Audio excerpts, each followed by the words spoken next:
বিশাল করে হযরত মাওলানা মেসি রহমতুল্লাহ আলাইহির মূর্তি বানাচ্ছে। জোরে কর নাউজুবিল্লাহ, আস্তাগফিরুল্লাহ। বাপের টাকা দিয়ে 500 গজ লম্বা পতাকা টানাইছো, ওই পতাকায় কাটি কেটে তোকে জানাজা কাফন দিয়ে তাই দিয়ে কবরে ফাটা দিস, বিনা হিসেবে ভেস্তে চলে যাবি। গুয়ার চামড়া থাকবে না লাতির ঠেলায়। বাংলা কই বেলায় দিছি একটা।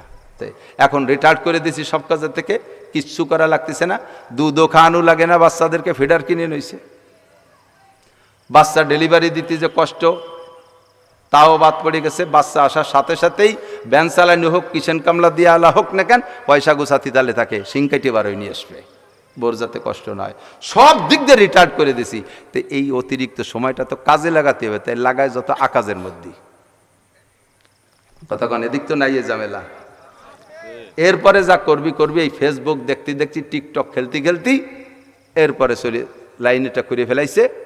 2-3টে ছেলেমেয়ের মা, সে 16-18 বছরের পোলার সাথে চলে যাচ্ছে কায়দা বাই দাঁড়িয়ে। যত দামি দামি কুত্তই আসুক না কেন, ওই মহিলা কুত্তরে যদি ওই বাচ্চা কাচ্চা ছোট থাকতে কোনো প্রকার কল দিক আর মিস কল দিক, ও কিন্তু আর রিসিভ করে না। ও একটা ধমক দেয়, হ্যাঁ স্যার আমার এই ছোট মোটো তুই কোন জায়গা যাবো, হ্যাঁ এগুলো এখনো কামাই রেখা আসে নাই, এরা বড় আগামী কাতি মাসে দেখা করিস। ও তারিখ দিয়ে দেয় 1 বছর পরে। তার কুত্তই কয়, আমরা ছোট ছোট বাচ্চা কাচ্চা ফেলে রেখে কোথাও যাই না, আর মানব জাতি হইয়া দাম বাড়াইয়া তোমরা আশরাফুল মখলুকাত কলাইয়া তোমরা ছোট ছোট দুধের বাচ্চা ফেলে 8 মাসিতা ফেলাই তুইয়া লাইন করে চলে গেছে। কুত্তই কয়, হুজুর এবার একটু ব্যাখ্যা আলাদাভাবে কও। লানাতুল্লাহি আলাইহিল কাযিবিন, লানাতুল্লাহি আলাল কাযিবিন। এই মুসলমান, যার যেটা ভালো লাগে সেটা চেঞ্জেছেন। আমি বললে হয়তো আপনার কলজে আঘাত লাগতে পারে, ভালো করে জানাই দেই, আমি কোন ফুটবল হারাম অত দেখবই না। তারপরও সৌদি আরব যত আকাম করুক, ভারত আর সৌদি আরব ফুটবল খেলা হবে আর সেই জায়গায় আমি ভারতের পক্ষ নেব, হতেই পারে না। যতই সৌদি আরব খারাপ হোক, আমার নবীর দেশ। মুসলমানের নামের উপরে যে যেখান থেকে সমর্থন জানাবে, মুসলমানের নামের উপরে যে যেখান থেকে সমর্থন জানাবে, আমি তার আর মুসলমানদের সাথে বিপক্ষে, মুসলমানদের বিরোধিতা যে করবে, আমি তার চিরশত্রু, সে আমার চিরশত্রু। আল্লাহ নিজেই শিখাইতেছেন, লা তাত্তাখিযুল ইয়াহুদা ওয়ান নাসারা আউলিয়া। বাপের টাকা দিয়ে 500 গজ লম্বা পতাকা টানাইছো, ওই পতাকায় কাটি কেটে তোকে জানাজা কাফন দিয়ে তাই দিয়ে কবরে ফাটা দিস, বিনা হিসেবে ভেস্তে চলে যাবি। গুয়ার চামড়া থাকবে না লাতির ঠেলায়। বাংলা কই বেলায় দিছি একটা। পাছায় তেল মাখাই যাইও, আর একটু ফুটবল খেলা রাতভর দেখবা, চোখের মালিককে একটু কন্যাকে সিনেই নিয়ে যাবে। রাত্রে দাঁড়ায় দাঁড়ায় তাহাজ্জুদ পড়তে পারতে, তানা পড়িয়া তুমি টেলিভিশনের সামনে দাঁড়ায় রয়েছো। রাত্রে কোরআন শরীফ পড়তে পারতে, তানা পড়িয়া ফেসবুক খুলে, ইউটিউব খুলে, গুগল খুলে তার মধ্যে ঢুকে বসে রয়েছো। চোখের মালিককে কেড়ে নিয়ে যাবে, জবাব দেওয়া লাগবে। মা বোনরা ওই হয়ে গেছে। এখন রিটায়ার্ড করে দিছি সব কাজের থেকে, কিচ্ছু করা লাগতেছে না, দুধও খাওয়ানো লাগে না, বাচ্চাদেরকে ফিডার কিনে নইছে। বাচ্চা ডেলিভারি দিতে যে কষ্ট তাও বাদ পড়ে গেছে। বাচ্চা আসার সাথে সাথেই ব্যান চালানি হোক, কিচেন কামলা দিয়ে আলা হোক না কেন, পয়সা গুছাতি তালে থাকে, সিংকাইটি বারোই নিয়ে আসবে, বোর যাতে কষ্ট নয়। সব দিক দিয়ে রিটায়ার্ড করে দিছি। তো এই অতিরিক্ত সময়টা তো কাজে লাগাতে হবে, তাই লাগায় যত আকাজের মধ্যে। কতক্ষণ এদিক তো নাই এ ঝামেলা। এরপরে যা করবি করবি, এই ফেসবুক দেখতে দেখছি, টিকটক খেলতে খেলতেই এরপরে চলে লাইনটা করে ফেলাইছে। 2-3টে ছেলেমেয়ের মা, সে 16-18 বছরের পোলার সাথে চলে যাচ্ছে। যখন কইছি উলাইকা কাল আনআম, এই মানুষগুলো পশুর মতো, তার মানে কুত্তর মতো। একটা পশুর উদাহরণ নাম দিলাম আর কি, কুত্তর মতো। কুত্তই শুনে চেতে গেছে, কি আমরা মানুষের মতো আর মানুষ আমাকে মতো, হতেই পারে না, একথা মানি না। কারণ আমাদের ঘরে তো বাচ্চা কাচ্চা হয়, কুকুরের বাচ্চা কাচ্চা হয়েছে না, এই যে শীতকালে তো হয়েছে, ওকে ডেলিভারি সিজন শেষ। 1-1টা কুত্তর 3-4টে বাচ্চা। এই বাচ্চাগুলো যতদিন পর্যন্ত স্বনির্ভর হতে না পারে, আত্মরক্ষা ক্ষমতা অর্জন করতে না পারে, ইনকাম করে খাওয়া না শেখে বাচ্চারা, অতদিন পর্যন্ত মা ওই ছোট বাচ্চাকে ফেলে রেখে কোথাও যায় না। নাই তাদের একটা প্যাম্পাস, নাই তাদের একটা জ্যাকেট, নাই একটা গেঞ্জি জাঙ্গিয়া, নাই একখান কাঁথা, নাই তাদের ঘর বাড়ি, পরের খড়ের মাচার নিচে থাকে, সাইকাদার মধ্যে নিয়ে ওইগুলো নিয়ে থাকে কায়দা বাই দাঁড়িয়ে।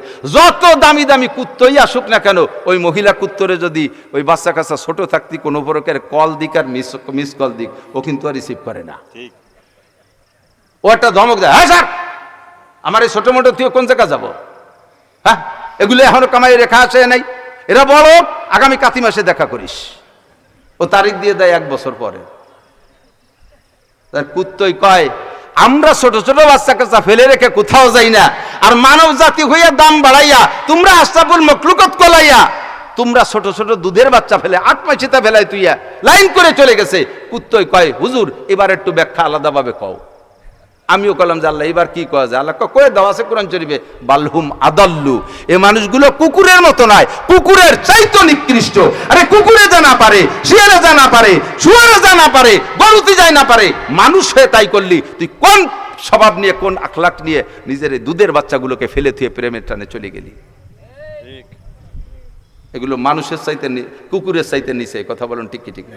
কুকুরের চাইতে নিচে, ঠিক না? এই অ্যাক্সিডেন্ট গুলো ঘটতেছে কি কারণে? এক শ্রেণীর কুলাঙ্গার বেরোইছে, বদমায়েশ, ফেসবুক গরম করতেছে, মৌলবীকে দুনিয়ার দোষ, এ দোষ সে দোষ।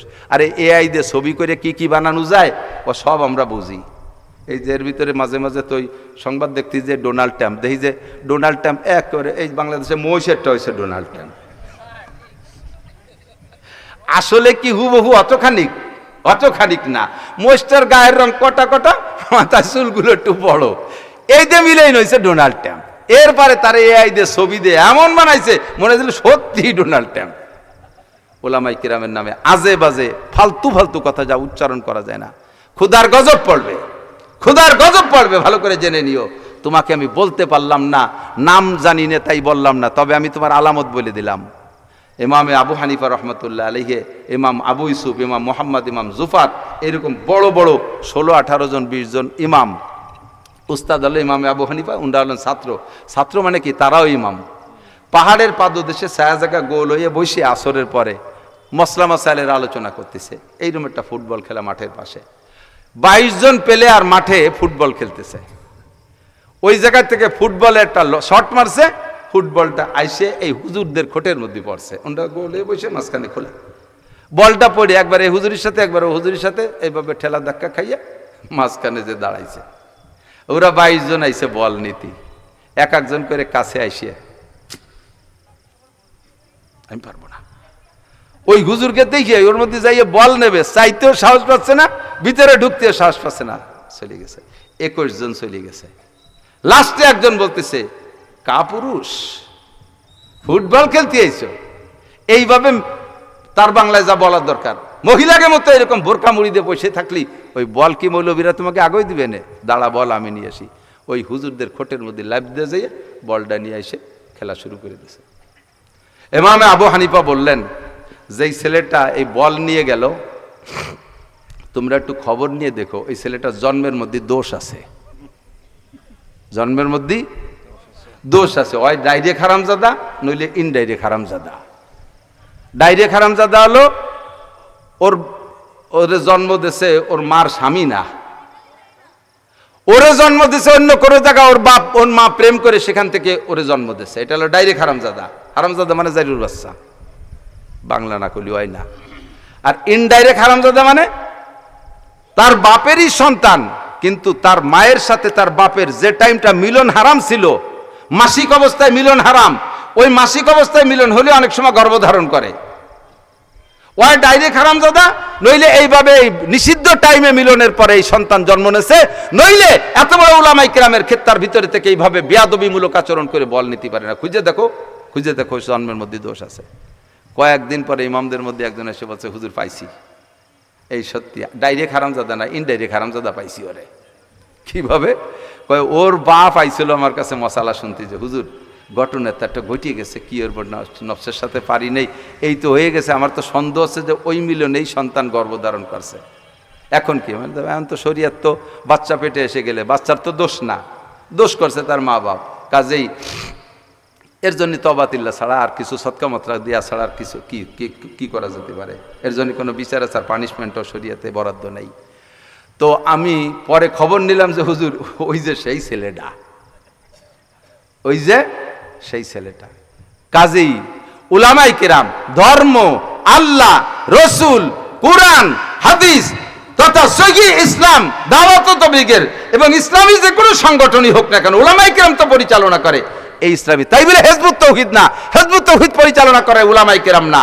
এই যে উলামায়ে কেরামদের সাথে যারা বেয়াদবি করতেছো, যারা ফেসবুক গরম করতেছো, যারা আজে বাজে লিখতেছো, আমার বিশ্বাস ওই ডাইরেক্ট হারামজাদা, নইলে তুই ইনডাইরেক্ট হারামজাদা। তোর বাপ ভরা ধানের ভিতরে পাকা ধানের ভিতরে নসিমন চালাইছে। ওদের সমর্থনে যাবেন না, সাবধান। খুব হিসাব করে কথা বলবেন, খুব সতর্কতার সাথে চলবেন। এই যে চোখ নষ্ট করতেছে কিসে, সময় নষ্ট করতেছে হইতে, কথা বলেন ঠিক না? আল্লাহু আকবার। তো ইব্রাহিম আলাইহিস সালাতু ওয়াস সালাম ওনার 3 গুণের একটা ছিল সময় অপচয় করতেন না। আপনিও সময় অপচয় করেন না, সময়ের কাজে লাগান। ইগতানিম খমসান, 5টা জিনিসকে কাজে লাগান। গনিমত মনে করেন কবলা খমসিন, বিপরীত 5টা আসার আগে। 1 নম্বরে যুবক শাবাবাকা কাবলা হারামিক, তোমার যৌবনকালকে কাজে লাগাও বার্ধক্য আসার আগে। আহারে, আমার মা মারা গেছে রোজার আগে। আমার একটা দুয়ার ভান্ডার ছিল, আমি বলি আমার দুয়ার ভান্ডার। আমার মাকে আমি বললি না বলে আসতাম না। এই বিভিন্নভাবে আলেমুলামা প্রচুর আইসে বাড়ি, তাকে সাথে কথা বলতে বলতে আমি চলে আসছি প্রায় 1/2 কিলোমিটার, মানে মাদ্রাসার কাছে গাড়িতে উঠবো। হঠাৎ মনে বসে আমার মারে তো আমি বলে আসিনি, আমি ওই জায়গা ব্যাগ বক্তি ফিরে বাড়ি হেঁটে যেয়ে মারে বলে তারপরে আসতাম। এখন আমার মা নেই, আমার দোয়া নেওয়ার জায়গা নেই। তবে আর একটা দোয়ার ভান্ডার আল্লাহ আমার দেশে। আমার বড় ছেলেটার বয়স 28 বছর, প্রতিবন্ধী, কানেও শোনে, ভালো মন্দ বোঝে, খুব মায়া মহাব্বত, ভালো হলে খুশি হয়, কষ্টের কিছু খবর শুনলে সে কান্দে, সবার চেয়ে আগে সে কান্নাকাটি করে। আমার কোনো খারাপ খবর শুনলেই সে কান্নাকাটি করে। উমরায় গেছি, শুনছে যে এখন যুদ্ধের বিমান বন্ধ হয়ে গেছে। আমি আসার আগ পর্যন্ত এই 13টা দিন ধরে কাঁদছে। আসার পরে খুব খুশি, আমার এই আদ্যটাই নিয়ে বুকির সাথে জড়ায়, কথাও বলতে পারে না, পেশাব পায়খানা বিছানায় পরীক্ষা নিচ্ছে আল্লাহ তাআলা। আমি ওরে বলি আসি, আব্বু আমি মাহফিলে যাচ্ছি, আমি মাহফিলে যাচ্ছি, দোয়া নিয়ে আমি বাড়ির থেকে বের হই। মুরব্বীদের দোয়া খুব জরুরি। আব্বা মার সাথে সুসম্পর্ক রাখবা। শাবাবাকা কাবলা হারামিক, যে কথা বলতে চাইছি, আমি যৌবনকালে প্রথম সময় খুব জোরে জোরে চিল্লাই চিল্লাই কথা বলতাম। আমার মা শুনতো কের কাছ থেকে যে ও খুব জোরে কথা বলে। মা আমারে বলতেছে, বাবা একটু আস্তে কথা বলো, একটু আস্তে কথা বলো। সুটপার হুজুর রহমতুল্লাহ আলাইহি আমারে বলেন, বাবা একটু আস্তে কথা বলো। আমি বলতাম যে হুজুর যে কথাটা যেরকম ওই জোরে না কইলে পারা আমার মনে হয় যেন হিট করতেছে না। হুজুর বললেন, এমনি একদিন সোজা হয়ে যাবা। আমার চাচাজান মৌলানা আব্দুল ওয়াহাব সাহেব রহমতুল্লাহ আলাইহি ছিলেন চন্দ্রদিঘি মাদ্রাসার প্রতিষ্ঠাতা, মোহতামেম। তো চাচাজান খুব রসিক ছিলেন, ছোট ছোট চুটকি বলতেন। তো এক বুড়ো চার দোকানে যাই এক যুবকরে বলতেছে, এই তোর বাপের নাম কি? কয় অমুক। আরে তোর বাবার, আমি তো একসাথেই তো স্কুলে পড়ছি, এই জায়গা বুড়ো হয়েছে দুজন একই সাথে, এতে এই জায়গায় বসে দুজনে কাশিয়ে পাল্লা দিতাম। চার দোকানে বসে তোর বাপের সাথে আমি কাশিয়ে পাল্লা দিতাম, কিটা বেশি কাশতে পারে। কাশ মোটে শুরু হলিয়ে থামতো না। তোর বাপ কি মরিয়ে গেছে নি? দেই নে। কয় না কাকা আছে পাইছে, মরে গেলে তো শোক সংবাদ শুনতেন। কয় তা তো ঠিকই। কি অবস্থা? সে কাশের কি অবস্থা? কাশ সারিয়ে গেছে। আব্বার কাশ সারিয়ে গেছে, আপনার কাশে না। কি খাইয়ে সারলো রে মনে? কোনো ওষুধই কাজ হয় না, কাশতে কাশতে বল পায় না, এমনি ছাড়ান দেশে। কাশতে কাশতে বল পায় না বলি ছাড়ান দে, বল থাকলে আরো কিছুদিন কাশতো। তো মাও যা কইতো যে তোমার যেদিন কাশতে কাশতে বল পাবা না সেই দিন থামিয়ে যাবা। শাবাবাকা কাবলা হারামিক, তুমি একদিন বল পাবা না, তুমি একদিন বল পাবা না যদি বেঁচে থাকো, সময় পাও। কথা বলেন ঠিক কি ঠিক না? বহুত জনরে দেখছি যারা রাস্তায় যে হাঁটতো তাদের পায়ের ঝাঁকিতে রাস্তার মাটি থরথর করে কাঁপতো। রাস্তা দিয়ে কে লুঙ্গিতে শব্দ হয় হাঁটলে তারে পিছে না ফেলায় হাঁটতো না। আর সেই লোকটা এখন একা রাস্তায় যায়, দেখে 3 কিলোমিটারের মধ্যে কেউ নেই, একা একা পিছে বুড়িয়ে যায়, কেউ নেই, একা পিছে বুড়িয়ে যায়। যার কথা ছিল আসরের সময় জাতি মাগরিব হয়ে গেছে, পিছে বুড়িয়ে গেছে না। সমস্যা কোথায়? এই দিন আসার আগে এই দিন রে কাজে লাগাও। তুমি এই যে 1 মাস পর্যন্ত মেসির খেলা হবে, 11 তারিখের থেকে দাওয়াত দিয়ে দিচ্ছি আমি, তাই নাকি? শুনছি যা 11 তারিখের থেকে পরের জুনের 11 তারিখ থেকে এপ্রিলের কয় তারিখ? 19 তারিখ এই পর্যন্ত খেলা হবে। তুমি যদি এই পর্যন্ত খেলা পড়তে, আশা করি ম্যাচ করবা না, রেডি টেডি হয়ে গেছে অনেক কিছু নিয়ে, সাবধান। এর ভিতরে যদি তুমি খেলা দেখা অবস্থায় মারা যাও তাহলে কি জবাব দিবা? যৌবনকালে তুমি সারা রাত দাঁড়ায় যেমন খেলা দেখতে পারছো, যৌবনকালে ইচ্ছা করলে সারা রাত দাঁড়ায় তাহাজ্জুদের নামাজ পড়তে পারতিয়া। যৌবনকালে তুমি বাইসাইকেল চালাইয়া উড়াকান্দি ঠাকুর বাড়ি গেছো গোপালগঞ্জের কাশিয়ারি, ইচ্ছা করলে যৌবনকালে বাইসাইকেল চালায় চরমুনায় যাইতে পারতিয়া, সরসিনে যাইতে পারতিয়া, তবলিগে যাইতে পারতে, টুঙ্গি ইস্তেমায় যাইতে পারতে। তা কি তুমি গেছো? ও জায়গা মজা নাই, ও জায়গা আনন্দ নাই। দুনিয়ার আনন্দ বেশি দিন টেকবে না, সাবধান। বলতে যে অনেক সরে চলে গেছি, অনেক দূর সরে চলে গেছি। তাহলে এদিক তাকান। 1 নম্বরে সালাম, মনে আছে নাকি? সালামের সাথে যে কটা বলছি তো বলছি, মুআনাকায়ের সাথে বলছি, মুসাফাও বললাম, আমল করবো তো ইনশাআল্লাহ। একবার কের সাথে মুসাফা করে হাতে ঝাঁকি দিলে সগীরা গুনাহ ঝরে যায়, কোন সুবহানাল্লাহ। তাই বলে প্রেমিকার হাত ধরে ঝাঁকি দিলি সগীরা গুনাহ ঝরে, তা বা গুনাহ ঝরে। যে হুজুর কইছে মুসাফা করে যাই দিলি সগীরা গুনাহ, দর্শক কোন জায়গা তা খেয়াল করতে হবে না। একজনে মাথায় পাগড়ি বাঁধিয়ে নামাজ পড়তেছে, মুসল্লিটা কয় হুজুর এই গরমের মধ্যে অত বড় খেতা বাঁধছেন কে মাথায়? কয় যে শয়তান কি খেতা নাকি, তো পাগড়ি। লাভ কি? পাগড়ি বেঁধে নামাজ পড়লেই 70 গুণ নেকি হয়, যে কোনো একটা কাপড় দিয়ে পাগড়ি বেঁধে নামাজ পড়লি। ওকে যে এত বড় লাভ তো আমি বুঝিনি কোনোদিন। দৌড়ে লুঙ্গিটা খুলে মাথায় বেঁধে ফেলেছে। তা লুঙ্গি খুলে পাগড়ি বানলে কি 70 গুণ সে হবে? ফরজ সাইডে দিয়ে তুমি মাথা বাঁধছো পাগড়ি। খেয়াল রাখতে হবে আসলটা যেন ছুটে না যায়। কথা বলেন সাবাবাকা কবলা হারাম। তাহলে 1 নম্বরে সালাম ঠিক রাখবেন, মুসাফা ধরবেন। কোন জায়গা ধরে ঝাঁকি দিলে? স্বামী স্ত্রী দুইজনে নির্জন কক্ষে যে সর্বপ্রথম হাতে হাত দিয়ে মুসাফা করে ঝাঁকি দেবেন, সগীরা গুনাহ মাফ। দুইজনে নির্জন কক্ষে যাইয়া কুলাকুলি করে গলা জড়ায় ধরবেন, ছেলে মেয়ে নাই সব চলে গেছে, দুইজনে আছেন এই রুমে, গলা জড়ায় ধরবেন। বুড়ো হন আর বুড়ো হন আর যুবক হন, গলা জড়ায় ধরবেন। আল্লাহ পাক ফেরেশতাকে বলে ওই দুইজনের নূরের পর্দা দিয়ে ঘিরে দিয়ে তোমরা আর এক দিক ফিরে বসে খালি ওগে নামে নেকি লেখবা। ওরা ফজর পর্যন্ত দুইজন কি হলো ভিডিও দেখবা না, তোমরা মনে হয় ওরা নামাজ পড়তেছে। ওগে আমল নামে খালি নেকি লিখতে থাকবা। এক করে আল্লাহ বানাই বলছি না, আমি হাদিসের ইবারত বলতে পারতাম, সময় কম বলে আস্তে আস্তে কাটিয়ে চলে যাচ্ছি। তাহলে 2 নম্বর হলো আমরা সালামটা ঠিক রাখবো। তারপরে কি বলছি? আফসুস সালাম ও আতিমুত তাআম। আরেকটা দিক দেখান। শুধু এই আজকে মনোবদ্ধ জাতি পারবো না, দেখবে সময় বেশি গেছে। গরমকালে শীতকালের 2 ঘন্টা ওয়াজ করা আর গরমকালে 1 ঘন্টা ওয়াজ করা, নাক তাইলে জ্বলতেছে না, খুব কষ্ট হয়ে যায় বেশি। আর গরমকালে ওয়াজালারা মনে করে যে হুজুর ফাও বসেছিল সেটা খাতি দিছি, এই তো বেশি। কিন্তু খাটনি এবার এই সময় বেশি। আগের দিন এই পাশে এক মাহফিলে এসে বিশ্ব রোডে ওঠার সাথে সাথে ব্যানেরটা এসে আমার এই নতুন গাড়ি মারিয়ে দিয়েছে।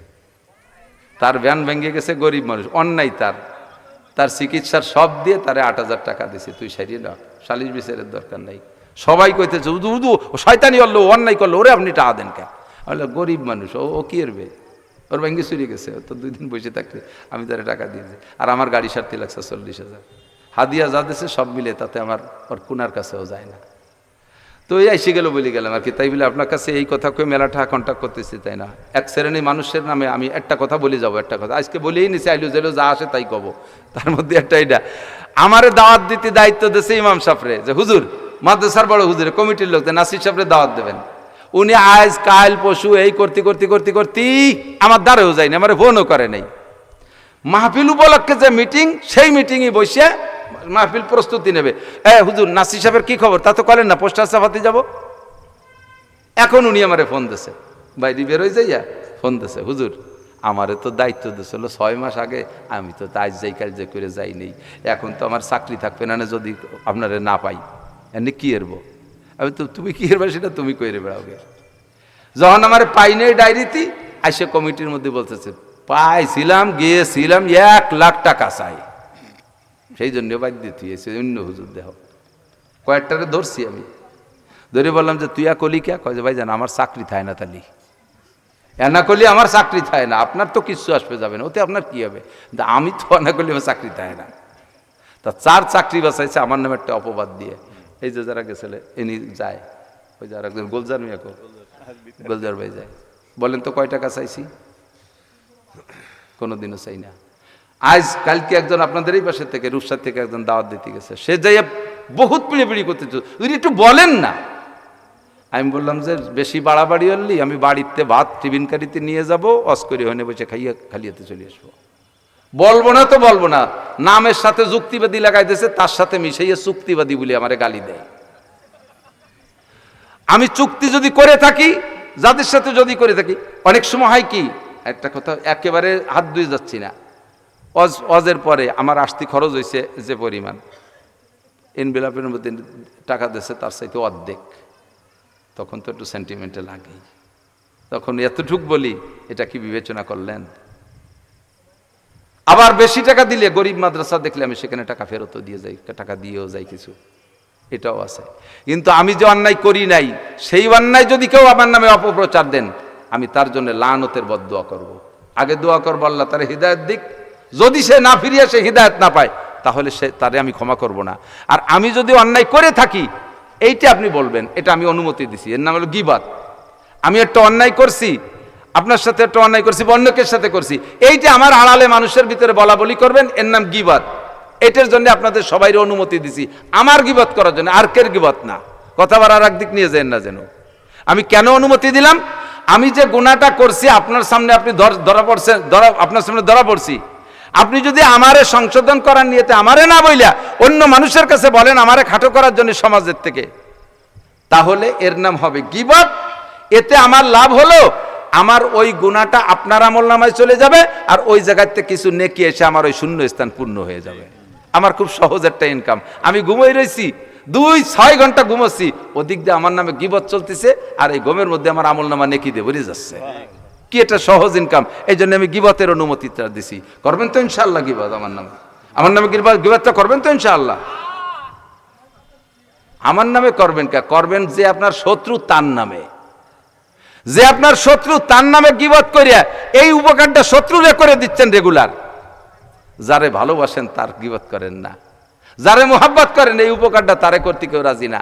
আপনার শত্রুরে 24 ঘন্টা গীবত করে করে এই উপকারটা তারে করে দিচ্ছেন। আমারও মনে থাকে না এ কথা, আপনারও মনে থাকে না। সাবধান, ওয়ালা তাজাসসু ওয়ালা ইয়াগতাব বা'দুকুম বা'দা আইয়ুহিব্বু আহাদুকুম আইয়াকুলা লাহমা আখিহি মাইতান ফাকারিতুমুহু। তুমি যার গীবত করতেছো যেন সে মারা গেল, আর সে মরা গোশত তুমি খাচ্ছ। মানুষের মরা গোশত খাওয়া আর তার গীবত করা একই সমপরিমাণ অপরাধ। তুমি কি তা পারবা? আল্লাহ কয় ফাকারিতুমুহু, অবশ্যই তুমি তা পারবা না। মরা মানুষের পচাগোস্ত খাইতে পারবা না। তা যদি না পারো তাহলে গীবত করো না। আল্লাহ সবাইরে মাফ করে দিক, বলেন আমিন। ইন কেস বাঁচার উপায় বলে দিয়ে যায়, সাথে এদিক তাকান। গীবতের থেকে বাঁচা বড় কঠিন। গীবত এমনই মজাদার এক নাস্তা যে বলে তার বলতেও ভালো লাগে, আর শ্রোতাকে ভালো লাগে আরো বেশি, খালি শুনতে চায়। এ শেষে কি এলো প্রিন্সিপাল স্যার, শেষে কি এলো, তারপরে কি এলো পিসাবুজু, শেষে কি এলো, খালি শেষের টুক শুনতে চাই, মানে কি আকাম করছে। যদি উনি থামিয়ে যায় ওই আর ওই খোঁজ বরে কয় শেষের টুক তো করলি না। এত মজা গীবতে, কইয়েন আমার নামে কইয়েন, আর কেন নামে কইয়েন না। আল্লাহ সবাই হেফাজত করুক না, আমি রাত বেশি হয়ে যাচ্ছে। তো তারপরে একটা কথা কি, আফসুস সালাম ও আতইমুত তাআম, এই কথাটার দিকে চলে যাই। আতইমুত তাআম, গরিব রে খাওয়ান। কুরবানির মাস, নড়েন না। পেশাব আসলে এক আঙ্গুল দেখায় যাইয়েন। বছরের শেষ ওয়াজ, আশা করি সামনে সিজন আসার আগে, আর ওই অক্টোবর মাসে আসার আগে মনে হয় ওয়াজটা হবে না, এরকমটা বাপ বৃষ্টি বদলের গণেশে আজকে একটু বেশি এসে গেছে, কথা কয়ে যাই। আল্লাহ রহমত করছে, বলেন আলহামদুলিল্লাহ।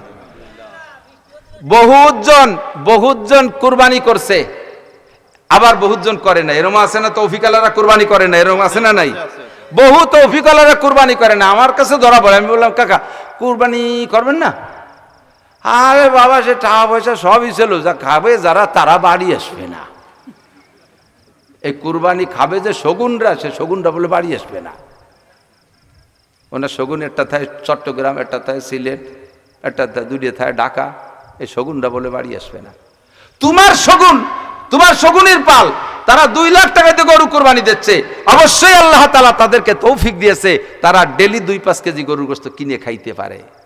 হুজুর বলছে না, ওয়াতইমুল মিসকিন, যারা মিসকিন এতিম অসহায় কুরবানি দিতে পারে নাই, সারা বছর 1 কেজি পোল্ট্রি কিনে খাওয়ারও তৌফিক নাই, গরুর গোশত তো কাছেই যার প্রশ্রয় আসে না, সেই সমস্ত গরিবদেরকে তুমি বন্টন করে দিবা, তারা খাবে। তোমার শগুনটা তো সারা বছর খায়, আজকে শগুন কয়টা বাড়ি আসবে না, কুরবানি করবো না।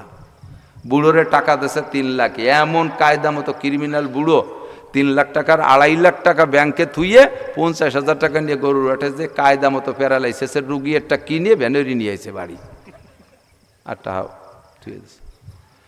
এই গরু একটা শূন্যমূন্য কিনে তার ভিতরে আসল গোস্ত যেটুক তা আবার জিন্দা কবর, ফ্রিজ, ডিপ ফ্রিজ, নাম হলো জিন্দা কবর। এই জিন্দা কবরের মধ্যে গাদাইয়ে ভরে থুয়ে কতগুলো আড় নিয়ে বইছে আড়িতে। গরিব মানুষরা আসে না, যে গোস্ত কালেকশনে আসে নাকি, এদিক সিস্টেম কেম জানি না, আমাকে ওদিক আসে সেই গোশ একখান তো নাই, আর একখান ছাড়িয়ে দিচ্ছে পলিথিনের ব্যাগের মধ্যে, কেরকেরাইয়ে ভাইড়িয়ে তার আসল গোস্তটুকু মাটিতে বুড়িয়ে গেছে। কাজাতি আল্লাহ, কোন 6.5 তুমি গরু কোরবানি দিয়ে আইছো? আমার পলিথিন তো ওর আর আমার গোস্ত সব মাটিতে চলে গেছে।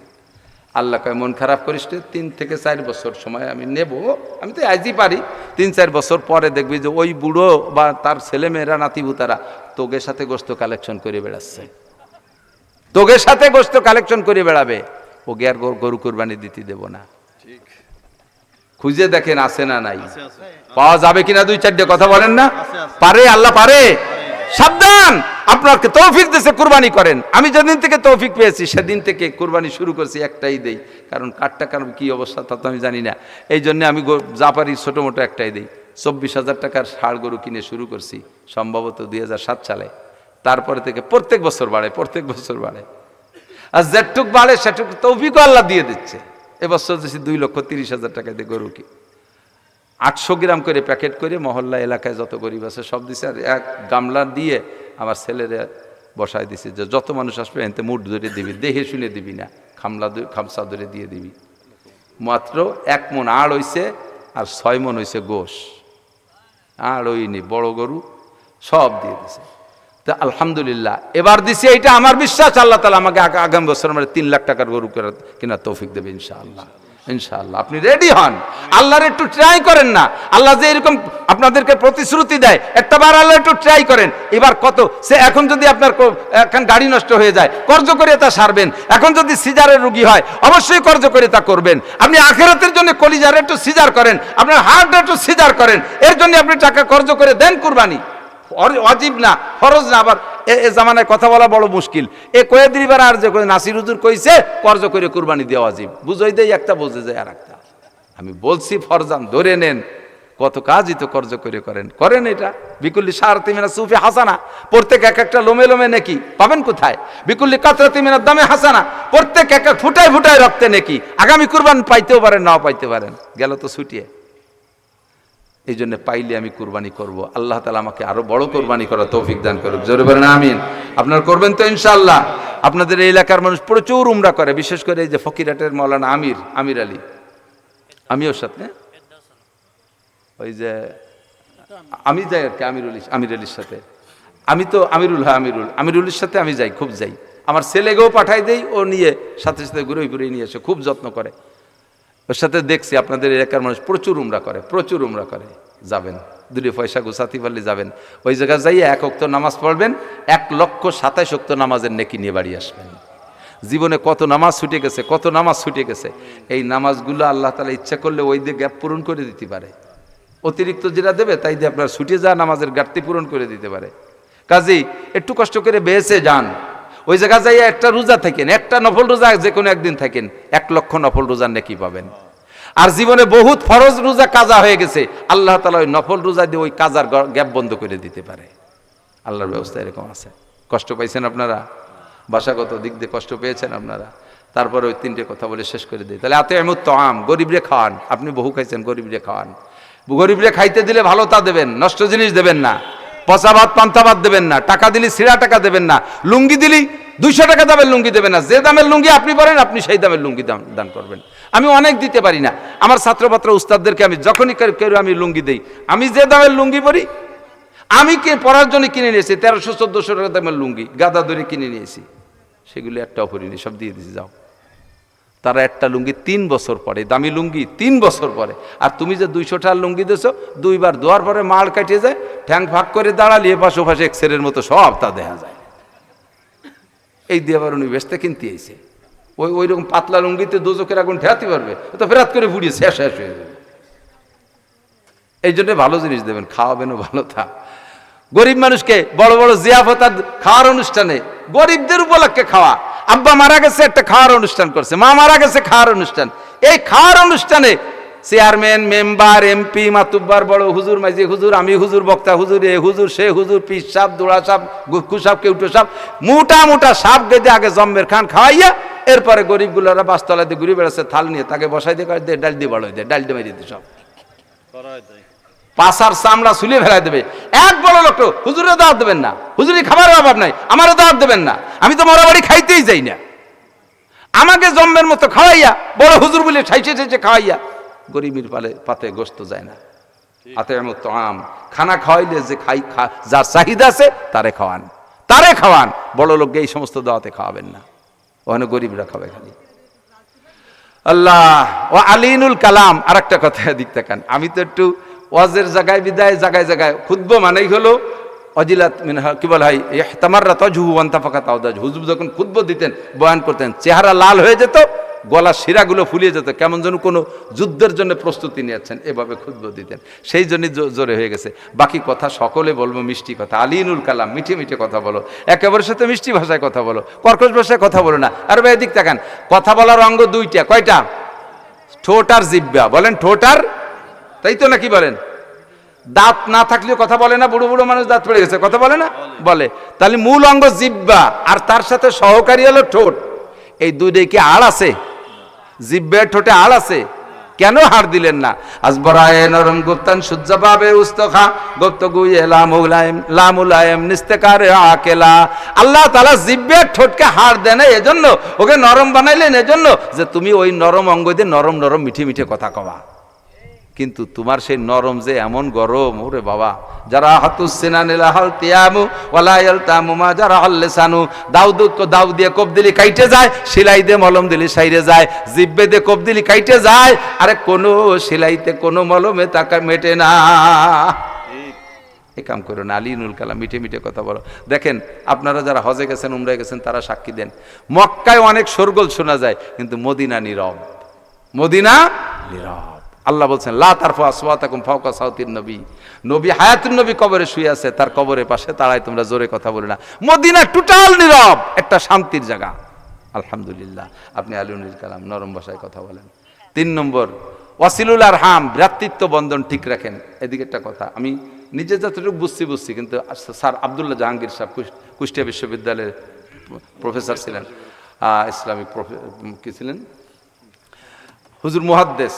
এখানে আসার পরে কি পদ হয়েছে তা আমি জানি না। হুজুর রিয়াদ বিশ্ববিদ্যালয় থেকে ফারেক, বহুত বড় আলেম, হাদিসের উপরে আব্দুল মালিক সাহেবদের কাছাকাছি মানে সমান সমান। আমি তো মাপার যন্ত্র আনি নেই। আব্দুল মালিক সাহেব তো এশিয়া মহাদেশের ভিতরে সকলে ওনাকে শীর্ষে জানে। আব্দুল্লাহ জাহাঙ্গীর সাহেব এরকম বহুত বড় একটা মানুষ ছিলেন। উনার একটা বক্তব্য থেকে আমি এই বক্তব্যটা শিখছি, সিলায়ে রেহেম মানে ভ্রাতৃত্ব বন্ধন। তার কি মানে? যে আপনারে গোস্ত দেয় আপনি তারে দেন, যে আপনারে পিঠা বানায় দেয় আপনি তারে দেন, যে আপনারে দাওয়াত দেয় আপনি তারে দাওয়াত দেন, যে আপনারে ভাই কয় আপনি তারে ভাডি কন। এটা তো স্বাভাবিক নিয়ম, এ হয়েই যায়, এটা স্বভাবেই বলে যে সে আমার কিছু দিয়েছে আমার তো তারে দিতে হবে। কিন্তু যে আপনারে বিয়ের দাওয়াত দিয়েছে আপনিও তারে বিয়েতে, আপনার ছেলের বিয়েতেও তারে দাওয়াত দিয়েছেন, কিন্তু আপনার যারা আপনারে বিয়েতে দাওয়াত দেই নেই, যাদের বিয়েতে আপনারে দাওয়াত দেই নেই, আপনিও সেই সময় কন ওরা দাওয়াত দেয়নি তো ওকে দাওয়াত দেবো কে? এই কথা কয় কি কয় না? ওরা আসে আমাকে বাড়ি একখান বিস্কুট আর তৈরি আসে না, আর আমি সেই বাড়ি যাওয়ানি 5 কেজি মিষ্টি নিয়ে। এইটা না, যে আপনার সাথে ভ্রাতৃত্ব কাটতে চায়, আমলে আকলাকে, কথায় কাজে, চাল চলনে, সামাজিকতায়, সব দিক দিয়ে সে আপনার থেকে বিচ্ছিন্ন যে থাকতে চায়, সরে থাকতে চায়, আপনি তার সাথে আপনার ব্যবহার দিয়ে মিলতে চেষ্টা করবেন। এর নাম হলো সিলায়ে রেহমি, এর নাম হলো ভ্রাতৃত্ব। আর যার সাথে লেনদেন ভালো আছে তার সাথে তো আছেই, সে জায়গায় তো আর গলা লাগতেছে না, সেটা ঠিক রাখেন। কিন্তু যার সাথে আপনার এভাবে অ্যাডজাস্ট হচ্ছে না, সে সরে সরে থাকতে চায়, সে আপনার দাওয়াত দেয় নেই আপনি তারে দাওয়াত দেবেন, সে আপনারে খাওয়াই নেই আপনি তারে খাওয়াবেন, তারা আপনার মিষ্টি, তার জামাই বাড়িতে মিষ্টি আছে আপনার বাড়ি দেয় নেই, আপনার জামাই বাড়িতে আসলে 1 প্যাকেট বেশি দেবেন, তারে শিক্ষা দেবেন, বুঝবেন যে বেটা তুই দিসটা এরকম দিতেই হয়। এর নাম হলো ওয়াসিলুল আরহাম। 4 নম্বরে হলো সল্লু বিল লাইলি ওয়ান নাসু নিয়াম, মানুষ যখন ঘুমিয়ে থাকে সেই সময় আল্লাহর সাথে যোগাযোগ করো, মানুষ যখন ঘুমিয়ে থাকে সেই সময় আল্লাহর সাথে যোগাযোগ করো। সেই সময় বলতে সুবিধা, আল্লাহ কোর্টে যখন বহু মানুষ আছে তখন তো কথা বলতে পারিনি জজের সাথে, এখন কেউ নাই, জজের সাথে আর খাস নির্জন কক্ষে যে বসেন, স্যার এখন কেউ নাই, আমার এই দাবি পায়ে ধরে বলি। সেই সময় দেখবেন জজ নরম হয়ে যায়। সেম রাতের সবাই ঘুমাই রয়েছে, একা একা উঠে, আল্লাহ দেখো কেউ নাই, এখানে কোনো জড়তা নাই, আমারে কিছু তুমি যদি এক ফাঁকে দিয়ে দাও, কেউ বলার কিছু নাই, এই ফাঁকে তুমি আমারে দিয়ে দাও, আমার গুনাহ মাফ করে দাও, আমারে নেকি দাও, আমারে ছেলে দাও, আমারে মেয়ে দাও, আমার ছেলে মেয়েটার বিয়ে হচ্ছে না, বিয়ের ব্যবস্থা করে দাও, এবার একটু মেম্বারি করতে চাচ্ছি, একটু চেয়ারম্যানই করতে চাচ্ছি, সবাই তো হলো, আমার এবার একটা সুযোগ দাও, দেখো আমি কি হইরে ছাড়িয়ে দেয়, আসমান ভেঙে জমিনে নামাবো, লাঠির মধ্যে মুগুর বাড়বো, রাস্তা কাটে খাল বানাই দেবো, 12 মাস কাল নৌকো বেয়ে বেড়াবে, যা চাটকি চাটান সব আল্লাহরে একা একা গোপনে কন, সেটা আল্লাহ তাআলা যেটা চয়েস করবে সেটা কবুল করবে। এর নাম হলো মানুষ যখন ঘুমায় থাকে তখন আল্লাহর সাথে যোগাযোগ। আল্লাহ পাক রব্বুল আলামিন আমল করা তৌফিক দান করুন। দুঃখের বিষয় জায়গা মতো যাইতে পারলাম না, ক্লান্ত হয়ে গেছি, এদিকে বসতে খুব কষ্ট হচ্ছে। মোটরসাইকেল অ্যাক্সিডেন্ট করে হাঁটুটার ভিতরে ব্যথা ছিল, আজকে ওই হাঁটুর মধ্যে ইঞ্জেকশন দিয়েছে। তো ভাষাগত ত্রুটি বিচ্যুতি মার্জন্য আগে থেকে বলে নিছি, আমি কথা বলার চেষ্টা করি যে সাধ্য অনুযায়ী একটা যত দূরই চলে যায় ফিরে গোড়ায় মিশিয়ে চলে যেতে পারি, আল্লাহর রহমতে এতটুকু জেহেন আমার এখনো আছে। আজকে ইচ্ছা করেই এলো হাজরে আলে বাহা এই আইলু জাইলু কথা কব, তাই নিয়ত করছি। আল্লাহ পাক বুঝার আমল করা তৌফিক দান করেন, সবাই বলেন আমিন। আর এক কথা মনে রাখবেন, ওই যে ফাঁকে বলে আসছি, আপনি যে দলই করেন না কেন, রাজনৈতিক একটা কথা বলে যাই, আমলিগ করেন করেন, বিএনপি করেন করেন, জাতীয় পার্টি করেন করেন, আপনার যে দল ভালো লাগে গণতন্ত্রের দেশ সেই দল করবেন। এই বলে আপনি একটা রাজনৈতিক দল করতে যায় কখনো আলেম উলামা কোরআন সুন্নাহর বিপক্ষে যেন জবান খুলেন না বাপ, একটু পায়ে ধরে তো কয়ে গেলাম। আপনার করতেছেন আপনার গতিতে করেন, আলেম উলামা কোরআন সুন্নাহ আল্লাহ রসুল ইসলাম শরিয়ত মাদ্রাসা এগুলোকে কটাক্ষ করে কথা বলে আমি দেখেছি হাজারের উপরে, আমি নাম ধরে ধরে রেফারেন্স দিতে পারবো, আমি এগুলো নোট করে রাখি। অ্যাক্সিডেন্ট করছে, পড়ে গেছে, আর উঠতে পারে নাই, এরপরে আমলায় কাঁদতেছে, হুজুর কি আল্লাম, হুজুর একটু ডাহি দেন, একটু মাপ চাবো। ওলামাই কিরাম তো নরম দিল, তারা যাই আবার জাড়িয়ে পর যে মাপটাপ করিও দিয়ে আসে। এরপরও যত দোষ নন্দ ঘোষ মৌলবীরা দেশটা খালো, এগুলো কইয়েন না। এমনি তো ভাত কমাই খাওয়া ধরছে, আগের মতো খাই না, হুজুররা কমই খায়। আল্লাহ পাক রব্বুল আলামিন আমাদের সকলকে সহি বুঝ দান করুক। আখেরি দাওয়াত আমরা, হ্যাঁ যারা দোয়া, আপনি দোয়া করুন, আপনি করুন, বলেন একটু হজে যাবেন তো ইনশাআল্লাহ, দেখি কার কার নিয়ত আছে, হজ হজ হজ উমরা মক্কা যাবেন ইনশাআল্লাহ। আমরা একটা তলবিয়া পড়ি, লব্বাইক আল্লাহুম্মা লব্বাইক লব্বাইক লা শারীকা লাক লব্বাইক ইন্নাল হামদা ওয়ান নি'মাতা লাকা ওয়াল মুলক লা শারীকা লাক। কতবারের নাই সবাই? আজকাল লব্বাইক যদি আল্লাহ কবুল করে তাহলে ওই জায়গা নিয়েও বসতে পারে একদিন, মোহব্বতের সাথে বলবেন, যাবেন না কেন, ওই জায়গায় যাবেন। আর সুযোগ পেলে ইসলামী সংগঠন যে এলাকায় যেটা আছে সেটার সাথে থাকেন। আমি কোনো দলের সাথে এইভাবে বিরোধ সৃষ্টি করে কথা বলি নাই। দেখেন এখন তারেক মনোয়ার আর আব্দুল মালেক সাহেব দুইজনকে নিয়ে পাঙ্কু পোলাপান, হুজুর মনে এক কলমও লেখে নাই, হুজুর লেখে নাই, মুরব্বীরা কেউ লেখে নাই, যত পাঙ্কুরা এমন আজে বাজে বক্তব্য দিয়ে দুইজন মানুষের পরনের কাপড় খুলে ফেলাচ্ছে। তারা কারা? দুইজনই তো আমাদের মানুষ, দুইজনই আমাদের মানুষ। আমাদের এই কাদা ছোড়াছুড়ি দেখে জেনারেল পাবলিকরাও হাসে, বহির্বিশ্বে এগুলো সব ডাবিং হয়ে যায়, তারাও কয় এই এলো মুসলমান, এই এলো মুসলমান। নিজেরা ও ফেসবুক আলারা, অনুরোধ করি তোমরা থেমে যাও, শোনা থেমে যাও, আর কলম বাড়াইও না, কলম আগাইও না, থেমে যাও। দুইজন সম্মানী মানুষ, দুইজনকে যার যার স্থানে সম্মানের সাথে থাকতে দাও। যার যেখানে যোগ্যতা আছে আল্লাহ তাদের সেই জায়গা সেট করছে। তুমি লুঙ্গি ধরে কাপড় ধরে টাইনি নামাতে পারবা না কেউ রে। আল্লাহুম্মা সাল্লি আলা মুহাম্মাদি ওয়া আলা আলি সাইয়্যিদিনা মুহাম্মাদি ওয়া বারিক ওয়া সাল্লাম। এই ইউটিউবাররা, তোমাদের অনুরোধ করি, তোমারে আমার এই ওয়াজগুলোরে বিশাল হাসির ওয়াজ, হাসতে হাসতে লুঙ্গি খুলে যাবে, হাসতে হাসতে চাচা পেশাব করে দিল, এই সমস্ত আজে বাজে থাম্বিল দাও কেন? তোমরা যে করবে আমি তাদের এই আইডি খুঁজে মামলা করব। কিন্তু আসো, আমি সবাই অনুমতি, শুধু সবাই অপেক্ষায় থাকে তারিখ দিয়ে দেবা মাওলানা নাসির সাহেবের এই তারিখের ওয়াজ, তাতেই তোমার ভিউর অভাব হবে না ইনশাআল্লাহ। সারা পৃথিবীতে বাঙালি যদ্দূর আছে সবাই কম বেশ আমাদের ওয়াজ শোনে। এই আজে বাজে বললে আমার খুব লজ্জা লাগে, খুব ঘৃণা লাগে, এগুলো করবা না, তোমাদের অনুরোধ করিস না। অনেক বক্তার আছে নিজস্ব ইউটিউব নিয়ে আসে, চ্যানেল নিয়ে আসে, সবাই রেখে দেয় তাড়াই দেয়। আমার নিজস্ব ব্যবসা নাই, আমি সকলকে অনুমতি দিচ্ছি, আসুক, আরও আসুক, জায়েজ না জায়েজ সেটা আমরা হিসাব করব, অনুমতি দিয়েছি। যেখানে দুনিয়ার পচা নোংরা কিছু দিয়ে ফেসবুক আর ইউটিউবে দখল করে ফেলাইছে, সেই জায়গায় যদি আমাদের দুটো কথা উম্মতে শোনে, হাজার হাজার মানুষের ভিতরে পরিবর্তন আসতেছে আল্লাহর রহমতে। বহুত মানুষের ঘুমের বড়ি হয়েছে আমাকে ওয়াজ, এ কানের দ্বারে চালাই দিয়ে শুনতে শুনতে শুনতে ঘুমাইতে দূরে 8 টাকা দিয়ে একটা বড়ি কিনে খাওয়া লাগে না, কমপক্ষে এটুকু তৈরি হয়েছে উপকার। আল্লাহ, একজন রুগী হাসপাতালে অসুস্থ, এস এম শহীদুল্লাহ, ঢাকায়। আল্লাহ তারে সুস্থ করে দিক। আল্লাহুম্মা সাল্লি ওয়া সাল্লিম আলাইহি। আলহামদুলিল্লাহ, আল্লাহুম্মা আমিন। ربنا ظلمنا أنفسنا وإن لم تغفر لنا وترحمنا لنكونن من الخاسرين ربنا فاغفر لنا ذنوبنا وكفر عنا سيئاتنا وتوفنا مع الأبرار ربنا هب لنا من أزواجنا وذرياتنا قرة أعين وجعلنا للمتقين إماما। أي رب العالمين, এই হজের মৌসুমে জুমার দিনের পরে এই ঝড় বৃষ্টির সিজনেও তুমি সুন্দর একটা আবহাওয়া দিয়েছো আল্লাহ। সারা দুনিয়া জুড়ে হাজিদের দোয়া কবুল হচ্ছে, সেই দোয়া কবুল হবার মৌসুমে যা পারছি কোরআন হাদিস থেকে আলোচনা করে তোমার নেককার বান্দাবান্দিদেরকে নিয়ে মজলিসের মধ্যে সবচেয়ে বড় গুনাহগার আমি, আমারটা আমি জানি আর তুমি জানো। ও আল্লাহ, শাহী দরবারে ভিক্ষার দুখানা হাত তুলেছি, তুমি আমাদের জীবনের সব গুনাহ মাফ করে দাও। অবশ্যই অনেক গুনার আলোচনা করেছি, এই গুনাহগুলো অবশ্যই আমরা করে থাকি, আমরাই করি গুনাহ। আল্লাহ, বহুবার তওবাও করেছি, নফস শয়তানের কাছে হেরে যাই। আজকে তুমি শেষবারের মতো মাফ করে দাও, আখিরিবারের মতো ক্ষমা করে দাও।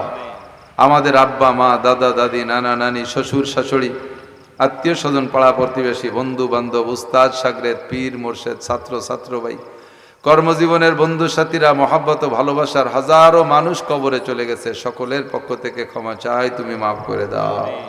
আয় আল্লাহ, যাদের কবর আযাব হচ্ছে তুমি বন্ধ করে দাও, দরজা খুলে দাও। হাজীদের দোয়ার সাথে আমাদের দোয়া কবুল করে নাও।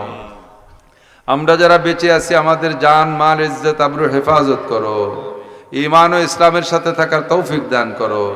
সবাইকে সুস্থতার সাথে, ইজ্জতের সাথে, প্রশস্ত হালাল রিজিকের সাথে লম্বা হায়াতে তৈবা দান করো। আয় আল্লাহ, অপমানী জিন্দেগি দিও না, অসুস্থ করে হাসপাতালের বেডে ঘরের বিছানায় ফেলে রেখো না। আয় আল্লাহ, তুমি 2 পয়সা যা হালাল রুজি কামাই করার তৌফিক দিয়েছো আমাদেরকে, এজন্য আমাদের জীবদ্দেশে রোগে শোকে খরচ করে না যাই। সন্তানদের জন্য রেখে যাওয়ার কথা তুমিও বলেছো, তাদের জন্য যেন রেখে যেতে পারি তৌফিক দান করো। আয় আল্লাহ রাব্বুল আলামিন, জীবনের কোনো একটা মুহূর্ত যেন আমি আর একজনের কাঁধের বোঝা না হয়ে যাই। আয় আল্লাহ, আর একজনের কাঁধের বোঝা না হয়ে, আমি অসুস্থ হয়ে পড়ে থাকবো, আমার বউ বাচ্চারা কষ্ট করবে, আমার দ্বারা যেন কাহারও কষ্ট না হয়। আল্লাহ, আমাদেরকে তুমি এভাবে সুস্থতার সাথে হায়াত বাড়াইয়া দাও, যতদিন বাঁচায় রাখো সুস্থ রাখো। আয় আল্লাহ, মরণের সময় সহজে তুমি ঈমানের সাথে রহমতের কোলে তুলে নিও। আয় আল্লাহ, যারা অভাবী অভাব দূর করে দাও, যারা দিনাদায়ীকে বন্দী হয়ে গেছে, আবদ্ধ হয়ে গেছে, বিপদে আছে, দিনা পরিশোধের সুব্যবস্থা করে দাও। অনেক রুগীরা দোয়া চেয়েছে, বিশেষ করে একজন তোমার বান্দা ঈদগার জায়গায়ও দিয়েছে, আজকে তাকে ঢাকায় নেওয়া হয়েছে অসুস্থ। রব্বুল আলামিন, তাকে তুমি সুস্থ করে দাও, অবশ্যই তারে সুস্থ করে দাও। আয় আল্লাহ, মাহফিল ইন্তেজামি কমিটির আমলনামা নেকি দিয়ে ভরে দাও, তারা যথেষ্ট পরিশ্রম করেছে, আল্লাহ তাদের আমলনামা নেকি দিয়ে ভরপুর করে দাও, তাদের গুনাহ খাতা মাফ করে দাও। ইমাম সাহেব, এখানে বক্তা যারা এসেছিলেন সকলে, এবং এলাকার ওলামাই কিরাম যারা আছে, মাইকওয়ালা, প্যান্ডেলওয়ালা, সকলকে তুমি নেক আমল দ্বারা আমলনামা ভরপুর করে দাও। এনাদের সকলকে আনসার ও বদরি সাহাবাদের সাথে জান্নাতি করে দিও। জীবনে আমাদের সকলকে কমপক্ষে একটা বার হলেও হজ উমরা করার তৌফিক দান করো। যারা গিয়েছি তাদের বারবার যাওয়ার তৌফিক দান করো। অনেকের ঘরে বয়স্ক মেয়ে আছে, বয়স হয়ে যাচ্ছে, বিয়ে হচ্ছে না, বয়স্ক মেয়ে বোন আছে, আল্লাহ এদেরকে বিবাহের সুব্যবস্থা করে দাও। নেককার, দিনদার, ইমানদার, পরহেজগার, কর্মঠ, ভদ্র, আল্লাহওয়ালা ছেলে দেখে বিবাহের ব্যবস্থা করে দাও। যুবকরা অনেকে কন্যা খুঁজছে বিয়ের জন্য, দিনদার, ইমানদার, পরহেজগার, পর্দানশীন একটা মেয়ে তাদেরকে মিলাই দিও। আয় রব্বুল আলামিন, ইয়া আল্লাহ, অনেক ছাত্রছাত্রীরা পরীক্ষা দিয়েছে, দাখিল পরীক্ষা, ম্যাট্রিক পরীক্ষা, এদের ভালো রেজাল্ট নসিব করো আল্লাহ। যে প্রতিষ্ঠান থেকে পরীক্ষা দিয়েছে এই প্রতিষ্ঠানের সুনাম হয়, ইজ্জত হয়, উস্তাদদের মুখ বড় হয়, এভাবে ছাত্রছাত্রীদেরকে ভালো রেজাল্ট নিয়ে আসার তৌফিক দান করো। এবং যারা লেখাপড়া শিখে বড় হচ্ছে আল্লাহ তাদের এই দিনই তাদের এই জেনারেল যোগ্যতাকে দিনের কাজে ব্যবহার করার তৌফিক দান করো, দিনের কাজে ব্যবহার করার তৌফিক দান করো। মা বোন পর্দার আড়ালে হাত তুলেছে, প্রত্যেকের নেক আশা পূরণ করে দাও, পারিবারিক অশান্তি থাকলে দূর করে দাও, চারিত্রিক দোষ থাকলে তুমি সেগুলো সংশোধন করে দাও। আয় আল্লাহ, নিঃসন্তানীদেরকে নেক সন্তানের মা বাবা বানায়া দাও। ব্যক্তিগতভাবে আমি পায়েও অসুস্থ, বিভিন্ন প্রকারের রোগে খানিকটা আক্রান্ত হয়ে আছি। আল্লাহ, রোগ তুমি গুনাহ মাফের জন্য বান্দাকে দিয়ে থাকো, গুনাহ মাফ করে দাও আল্লাহ। তবে রোগ থেকে সুস্থ থাকাও তোমার নিয়ামত, তুমি সেই নিয়ামত দ্বারা পরিবর্তন করে দাও আমাদের সকলকে আল্লাহ। রব্বির হামহুমা কামা রব্বায়ানি সগীর। আখেরি ফরিয়াদ, আমার মুহাম্মদুল্লাহ বড় ছেলেটা 68 বছর বিছানায় পড়ে আছে। আল্লাহ, আমার বড় কষ্ট, সে তো কখনো আমার কাছে কিছু চাইতে পারে না, মুখ দিয়ে কিছু বলতে পারে না, আব্বু এটা নিয়ে আসবেন ওটা নিয়ে আসবেন, আর সবাই চায়, সে চায় না। রব্বুল আলামিন তার যদি হায়াত থাকে তারে সুস্থ করে দাও, তার যদি হায়াত থাকে তারে সুস্থ করে দাও। রব্বানা তাকাব্বাল মিন্না ইন্নাকা আনতাস সামিউল আলিম ওয়া তুব আলাইনা ইন্নাকা আনতাত তাওয়াবুর রহিম। সাল্লাল্লাহু তাআলা আলা খায়রি খালকিহি মুহাম্মাদিন ওয়া আলিহি ওয়া আসহাবিহি আজমাইন বিরহমাতিকা ইয়া আরহামার রাহিমিন। আসসালামু আলাইকুম।